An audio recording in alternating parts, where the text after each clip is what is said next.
পরীক্ষায় পাশ করার পর জয়নিং লেটারের জায়গায় যদি কোনো ছেলে মেয়েকে রাস্তায় বসে কাঁদতে হয়, তাহলে বুঝে নিতে হবে আমাদের সমাজটা ভেতরে ভেতরে পচে গেছে। আমরা সবাই জানি the youth of a nation are the trustees of prosperity, অর্থাৎ একটা রাজ্যের মেরুদণ্ড হলো সেখানকার ইয়াং জেনারেশন। কিন্তু দুর্ভাগ্যবশত গত কয়েক বছর ধরে আমাদের রাজ্যের ছবিটা একেবারেই উল্টো। প্রাইমারি, আপার প্রাইমারি, এসএসসি বা পিএসসি, প্রতিটা নিয়োগ প্রক্রিয়া আজ কোনো না কোনো আইনি জটিলতা, সিস্টেমিক ফেলিওর বা প্রশাসনিক উদাসীনতার কারণে মাঝপথে আটকে রয়েছে। ভেবে দেখুন, একজন চাকরি প্রার্থী যখন দিন রাত এক করে পড়াশোনা করে, পরীক্ষায় বসে এবং কোয়ালিফাই করে, তখন তার এবং তার পরিবারের একটা স্বপ্ন তৈরি হয়। কিন্তু পরীক্ষা দেওয়ার পর পরিস্থিতি কি দাঁড়াচ্ছে? There is a complete lack of transparency. কখনো পরীক্ষার রেজাল্ট বেরোতে বছরের পর বছর কেটে যাচ্ছে, রেজাল্ট বেরিয়ে গেলেও মেরিট লিস্ট নিয়ে জল ঘোলা হচ্ছে, আর শেষ পর্যন্ত পুরো বিষয়টি কোর্টের চক্করে গিয়ে আটকে যাচ্ছে। বছরের পর বছর এই আইনি লড়াই আর টালবাহানার কারণে চাকরি প্রার্থীদের বয়স পেরিয়ে যাচ্ছে। তারা না পারছে নতুন করে কেরিয়ার শুরু করতে, না পারছে এই সরকারি চাকরির আশা ছাড়তে। অনেকেই বাধ্য হয়ে কম মাইনে পরিযায়ী শ্রমিক হিসেবে রাজ্যের বাইরে চলে যাচ্ছে। অনেকে আবার ডিপ্রেশনের শিকার হচ্ছে। The question is not about politics, the question is about accountability. কেন একটা পরিষ্কার নিয়োগ প্রক্রিয়া নির্দিষ্ট সময়ের মধ্যে শেষ করা যাবে না? কেন যোগ্য প্রার্থীরা মেধার জোরে চাকরি পাবে না?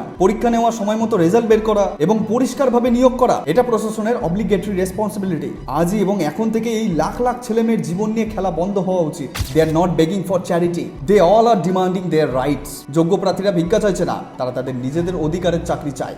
নমস্কার।